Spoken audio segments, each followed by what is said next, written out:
Big news! Intimacy Mastery is now open. We've heard how you want to break free from having a surface level marriage and create a deep, lasting connection. It's time to get equipped with your personalized roadmap to take your pillars of intimacy to the next level. Join as a founding member today at intimacymastery.com. From Naples, Florida, this is the One Extraordinary Marriage Show, where being busy is overdone, romancing is fun, and scheduling sex has taken the guesswork out of wondering when you're going to get some. I'm Tony DeLorenzo, your co-host, along with my beautiful wife, Elisa. From coast to coast and around the world, thank you for joining us. It's time to talk sex, love, and commitment. Give us a call or text us on the Hug Hotline at 858-876-5663. Or send us an email to hugs@oneextraordinarymarriage.com. In today's episode, we're talking about choosing to make time for your marriage in the midst of the busyness of life. There's a quote from Leo Christopher that says, "There's only one thing more precious than our time, and that's who we spend it on." And I think as we talk about making time for one another in today's episode, it's just something to think about, right? Your time is precious. And so is your spouse. We start every episode here at One Extraordinary Marriage with a hug. And a hug is an opportunity for us to celebrate you, to celebrate what you're doing in your marriage. And this hug comes from a comment that was on a social media post that said, "I started listening a little over 2 years ago while searching for Christian podcast. As it turns out, you just shared my hug on last week's podcast, When Words Get in the Way." Actually, that was a couple weeks ago. I was so excited to finally reach out after catching up on all your podcasts, all 840 plus. Wow. I seriously love you guys and can't thank you enough for all you do in this ministry. Our marriage is in such a better place now after listening and taking action. Love it. 2 years, 840 episodes, 840 plus. That's wild to me to even think about. And I know whenever I share the One Extraordinary Marriage Show to folks and say, hey, we have over 840 episodes, you see the eyes widen. And the next thing I have to say is, listen, just scan and find what works for you. And if you're new to the One family, welcome. We're truly honored and blessed to have you here. And I'd say the same thing to you. Scan, find the episodes that really touch you, that really resonate with you right now. And you can always go back and listen to some of the other ones along the way. But more importantly, those ones that you do listen to, be intentional. And as this wife said, take action. Because just listening and doing nothing is going to leave you exactly where you are. You got to start taking some action somewhere.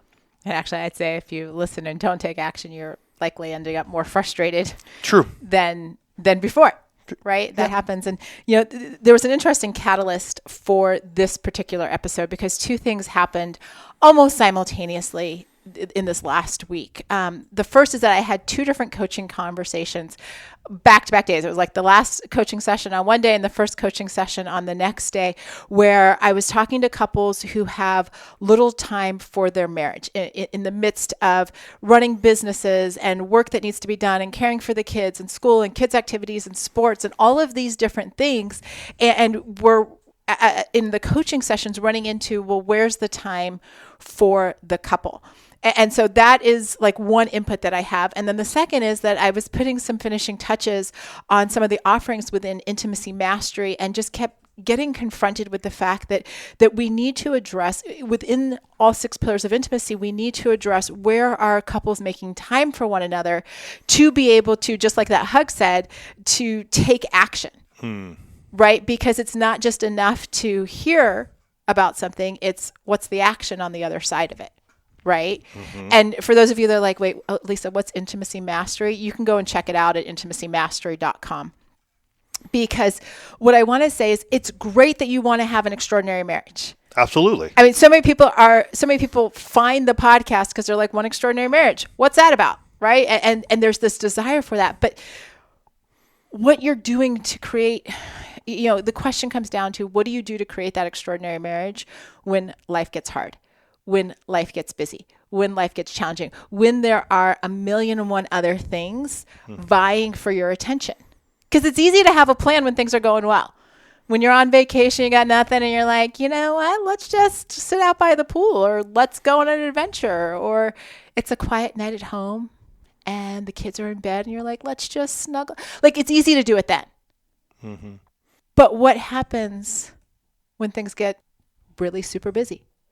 When maybe you don't have time? Do you still have a plan? Do you know what tools are in your toolbox to address it? Do you know what you're going to do when those seasons come where your schedule looks like, just a mashup of different colors and activities, and you're like, I can't even find any white space on my calendar. Those of you that use an online calendar, you know exactly what I'm talking about. White space means there's nothing scheduled. Anything that's got a color means somebody is expecting you to show up and do something at that time. And that's been a struggle for us over the years as well. Yeah. And I just was thinking as you were sharing, so many times throughout mine and Elisa's marriage, 28 years, there were definitely moments, and it's very interesting. I do think this is. There were moments when really we would say we were busy and we weren't at all. Like there wasn't much on our calendars. And I think we used that word to allow ourselves to be like, we're busy, so we don't have to do anything in our marriage right now. And it became sort of a reason why we didn't need to pay attention or take action or be intentional in our marriage. And truthfully, like there were times when we had like nothing on our plate and would do that. And then there are other times when, especially as the children were growing, like you talk about a calendar being full, that was the case. And we would find reasons throughout that to also go, well, we're too busy to spend time in our marriage. And that was like that first 11, 12 years of our marriage. And then we began to go, you know what? If we don't make this marriage a priority, we're going to find ourselves in a really bad place. And so I think what I believe we had to do was stop the narrative that we're too busy. That constant chatter in our head because it's almost a badge of honor. Well, sure it is. I was even thinking as you share the opening in every single episode. This is the One Extraordinary Marriage Show where being busy is overdone. Right. And I think there were times even in our marriage where it became a badge of honor. And by wearing this badge of honor that we're too busy, then it meant that we didn't have to really think about our marriage. And it was just going to do what it had to do, and we were going to be okay. And what I've seen over the years, that badge of honor needs to get taken off, and you need to be taken off that mantle of like, I'm too busy. And you need to realize, and we had to realize, and I had to realize that badge of honor was really creating a massive crack in all of our pillars of intimacy that was ultimately detrimental to our marriage. Well, and here's the thing. We're not saying that anything that you're doing that's keeping you busy or your life full is bad or wrong. No. Please hear us. There's no judgment on those things that are on your, like our kids played sports. We served at church. Like we've run business. Like all of those are good things. Yeah. I mean, there was a point in time when between my business that I had prior to starting One Extraordinary Marriage and then into us starting One Extraordinary Marriage, I mean, I lived a full life. I mean, I only got maybe 4 or 5 hours of sleep a night between trying to get things running and doing this and then the children and spending time with Elisa. I mean, I'm not saying anything you're doing. Right. Like I want to be clear that you guys aren't hearing us say, oh my gosh, well, you think all these things that we're doing are lousy. No, we're not saying that at all. What we're saying is at what cost to your marriage are you doing a lot of really good things? Right? Are the really good things, the things that you want to do for your kids, the things that you're doing for work or for church, like collectively, when you look at your entire busy, full, whatever word you want to use, are you getting to a point where there's so much on the calendar? There's so many obligations. There are so many have-tos that there isn't time to actually be able to say, I want to spend time with you. Yeah. Because all the have-tos, all the we're going tos have taken over that space. Like last week we asked the question on Instagram stories, what keeps the two of you from making time for one another? And we got answers like stress, kids, work and or different work schedules. Both of those came up. Lack of prioritization, previous rejection, tiredness, laziness, things around the house. So like everybody listed the chores, laundry, dishes, cleaning. And I will tell you guys, there's nothing on that list that Tony and I have not experienced in our own marriage.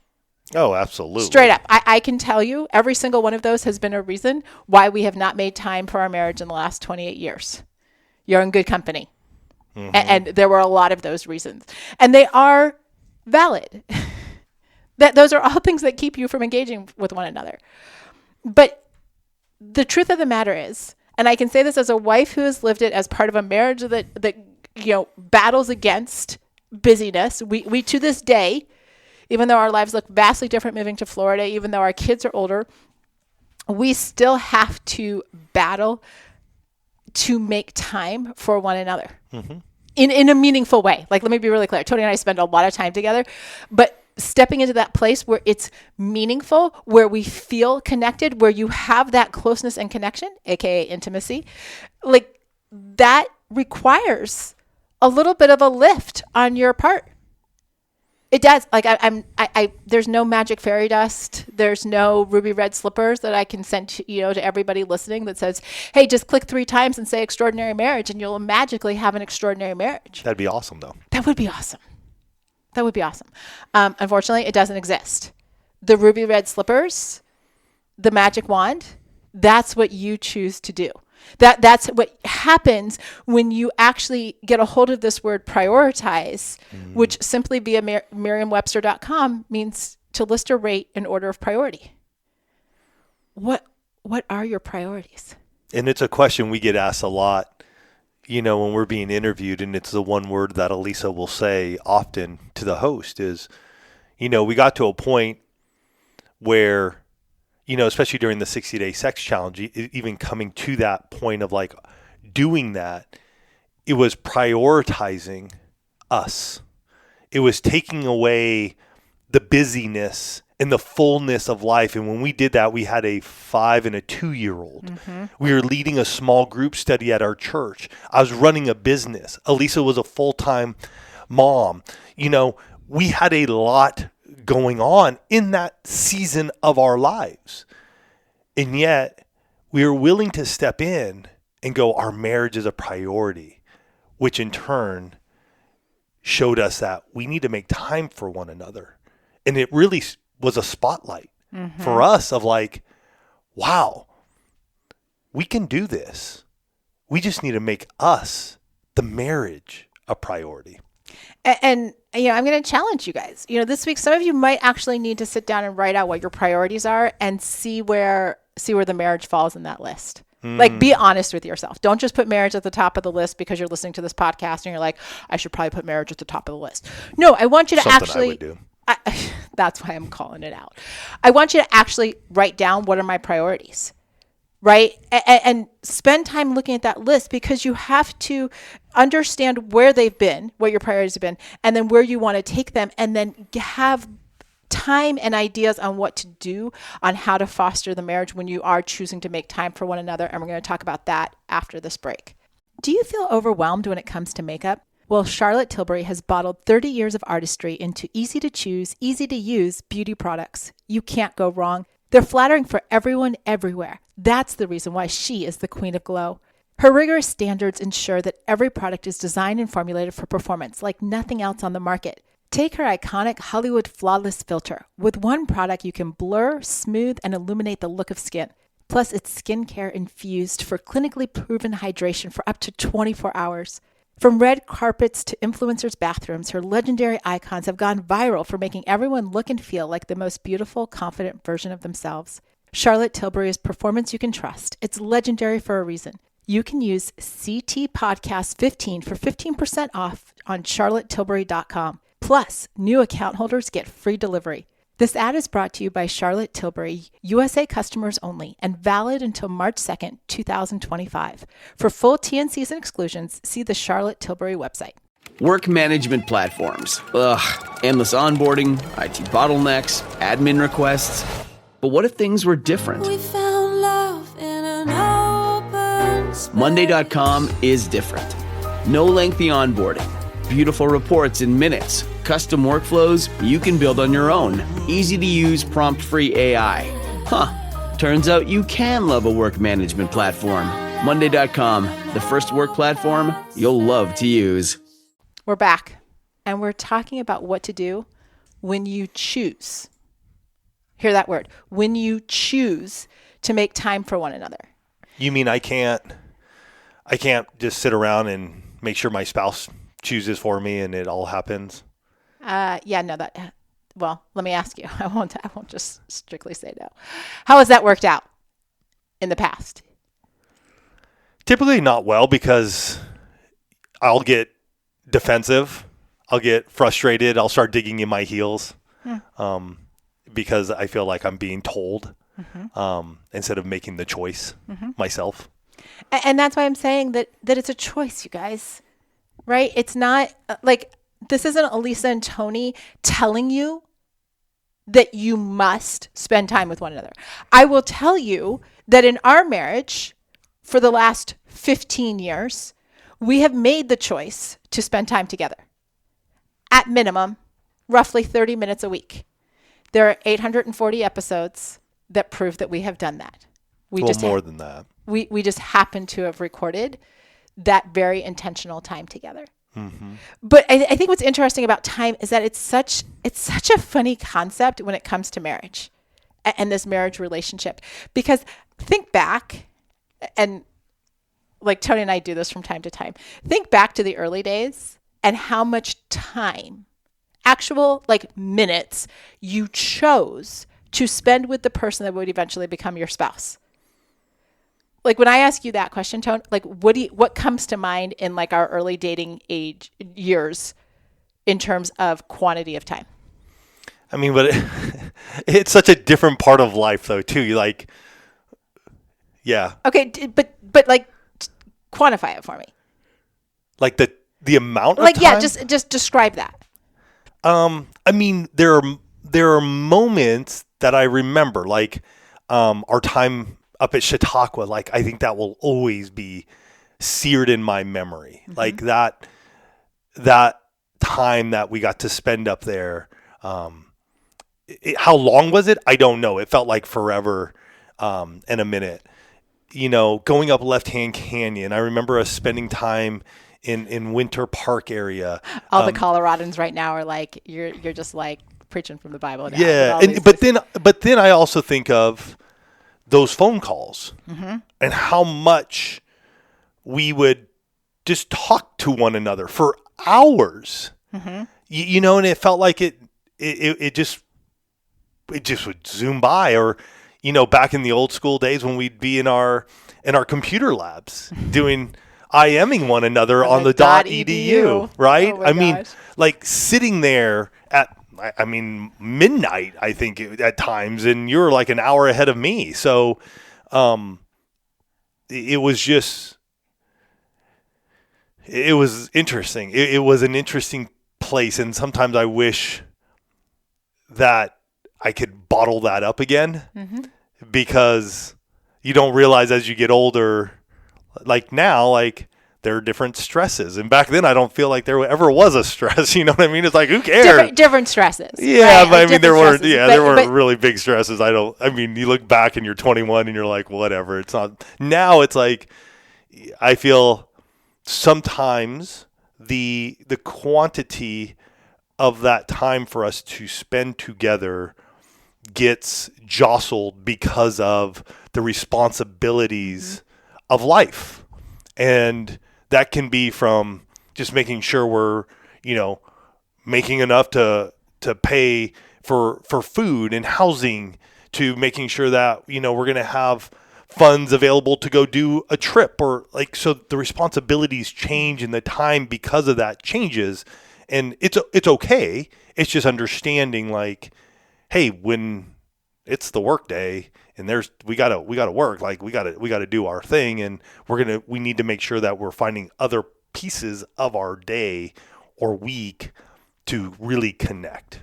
So I totally put Tony on the spot there. He had no idea that I was going to be like, hey, think back almost 31 years. What do you remember about this? Because that's, if I put him on the spot like that, it could be like, oh, what are you talking about? But But I did that on purpose because, it's one of those things where time changes and how time is spent and what that looks like to make time for one another changes over the course of a relationship. And I asked him to That's share. A good point. Yes. It changes. And what the needs are also change. But it was really interesting because the second question that we asked on Instagram stories last week was, in thinking about the connection that you desire and your marriage, how much time do you think would make a difference? Now, Tony has just told you that early days of Tony and Lisa dating, I mean, we would travel up to into the canyons in Colorado. We had epic, very long distance phone bills because we're old enough that we had long distance phone bills and, phones attached to the wall and all of that kind of good stuff. And, so that we would spend 3-4 hours on the phone. Mm-hmm. Didn't think anything of it. Spent a few hours in the computer lab. I'm not really sure how we finished college because the sheer amount of time. Well, I didn't. Well, I'm not sure how I finished college because the sheer amount of time I was spending talking to you in various different ways. But we asked this question, and I found the answers so fascinating, you guys, because, we start our relationships, multiple hours, lots of conversation time invested, and then the responses that we got in terms of what do you think would make a difference now? And granted, I didn't ask people how long they'd been married, so I don't have a correlation for that. But the responses range from 15 minutes a day to an hour a week to a few hours daily to 1 day a week, just the two of us. And then as I was getting ready to hop behind the microphones, Tony's like, hey, just check the responses one more time, see if there's anything else new that's come in. And this last response that I saw said, even a 5-minute conversation with undivided attention would do a world of good. Mm-hmm. And I just want you to think about it because, first of all, there's a huge wide range of time that people think would make a difference in their marriage. Secondly, please hear us. There's no single right answer for the entire one family. This is not prescriptive, right? It's not saying, you've got to spend, 22.2 seconds or 22.2 minutes together every day, 7 days a week. We're not saying that. It's finding out what's right for the two of you, but it's looking at your priority list and saying, if my priorities are God, my spouse, and then my kids, or however you have them ranked, where does your marriage fall? And if you want it to be higher, is it getting the attention it deserves to maintain that spot? Because it's pretty easy. It's pretty easy to see. Again, though, and we've talked about this over the years, priorities, Elisa mentioned them. And for myself, for many, many years, it's been, God, Elisa, my children, my family at large, work, friends, other things start to come down there. Let's also remember, for those of us who are still working, maybe running a business, wherever you may be, the most time you spend in your day is most likely going to be at your work, your Correct. job, your career. And if you're a stay-at-home parent, it's also with your kids. Absolutely. Period. I mean, there's a lot of hours there. I mean, that's not just an 8-hour day and you get a clock out and you're done. I mean, that's 24/7 sometimes, right? And depending on age of your children, what's going on with your children. Maybe you're in that sandwich generation and you have family members, who need your care. They depend on you. And so when we do talk about time, people and all of us can get a little weirded out because it's like, well, he or she spends 8 hours at work, but I only get 10 minutes a day. Understand that there were times in our lives and in our marriage that was the case as well. Mm-hmm. It's how are we spending those 10 minutes a day? And I love it that this last comment that did come in was undivided attention would do a world of good. 5 minutes. And I think the big thing is, are we truly giving our attention to our spouse when we want to and when we need to? Because the undivided attention, put the phone away, turn the TV off, get the kids to bed, sit in your car outside so nobody can bother you if you need be, or maybe it's out by the fire pit. But it's that undivided attention. That 10 minutes can be 8 hours. Mm-hmm. Because it's like, oh, I just have you for a moment. You know? And yes, I get it. Like we talked a couple of weeks ago about all the tabs going on in our heads and this, that, and the other. I get it. It's just going, okay, I'm going to just set some time aside. I'm going to put that aside. And I know it can be tough and I know it can be difficult. And for some of us, we may need to just be praying as we're stepping into this moment. Mm-hmm. Like, Lord, give me the attention for only my wife for the next 10 minutes. Leave everything else out. Just let me focus on her. Let me focus on her eyes. Let me focus on her mouth. Let me focus on what she is saying and truly listening to her. Mm. And then once we're done, everything else can come back into focus and we can go on our way. Well, and I think, as you're talking about that, Tone, one of the things I hear time and time again in coaching sessions is people say, I want to feel... There are 3 words that come up: cherished, valued, and heard. They don't necessarily say, I need to spend a full day with my spouse, because realistically, as full as everybody's lives are, that's not always going to happen.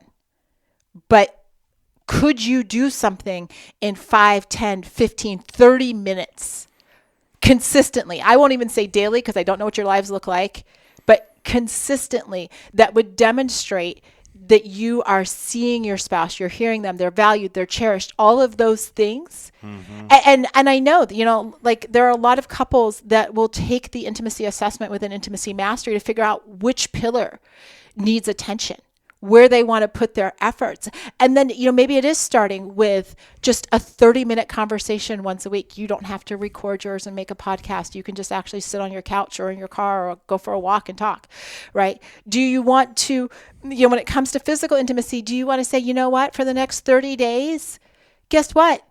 We're just going to make it a point to do a real hug. One, like Tony said, where the tabs all close for 30 seconds and you just hug each other and you stay there and you touch, and it's not to see who can throw their arms off first. It's no, we're gonna hug. Right? Do you want to make it a point every month to have a money meeting? And that's going to be your financial intimacy where you're we just need to give this a little time.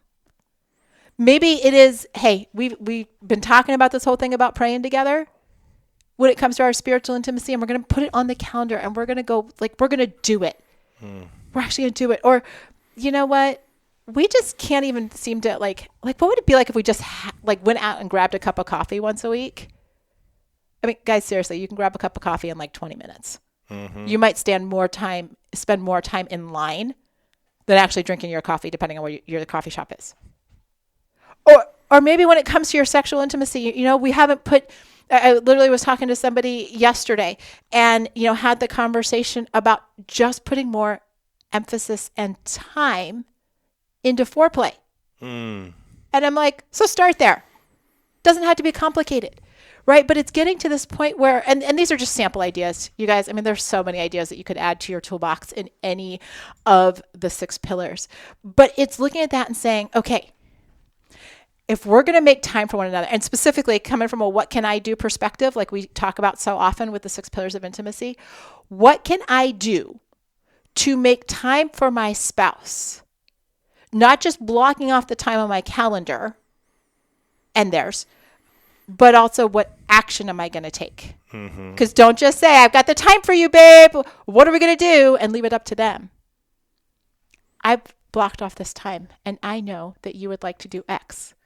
So let's do it. And watch how the extraordinary starts to happen as you go after those different pillars of intimacy. Yeah. Time's an interesting thing. It's one of those commodities that we'll never get back.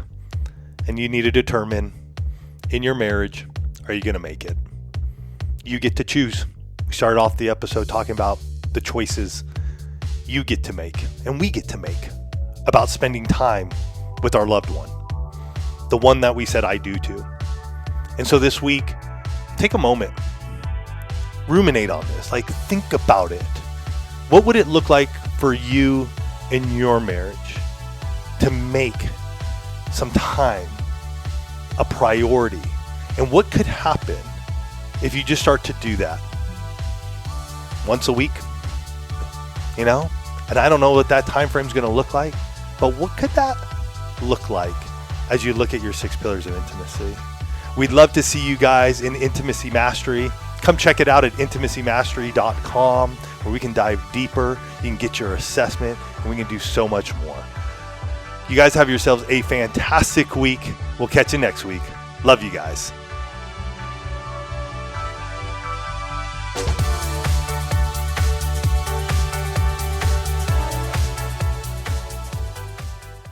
Thank you for listening to the One Extraordinary Marriage Show. If you love this podcast, please leave a review on Apple, Spotify, or wherever you are listening. Your review helps others find the show and know that it's the right fit for them and their marriage.